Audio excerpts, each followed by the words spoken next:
Jo, pozdravljeni folk, jaz sem šel v Mursko Soboto po ene opravkih in zdaj sem naletel na to tablo za mano, kar vidite, piše Mura.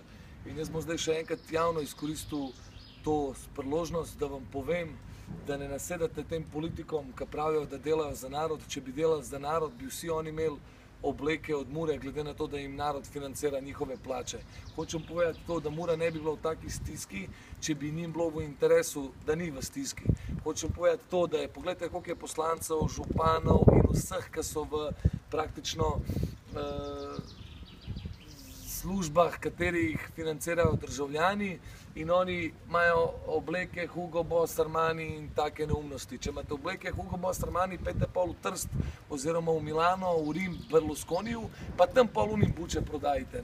Dokler ste pa pač v slovenskem parlamentu, bi bilo pa lepo z vaše strani, da imate tudi pač slovenske obleke in da pomagate Muri. Ne pa da rečete, da nimajo dobrih oblikovalcev. Kaj lažete? Mi imamo milijon mladih kreatorjev, ki vam lahko naredijo boljše dizajne kot Armani pa Versace. Po zadnjih informacijah sem slišal itak, da je Versace puko, da se šije v Bangladešu ali ne vem kje.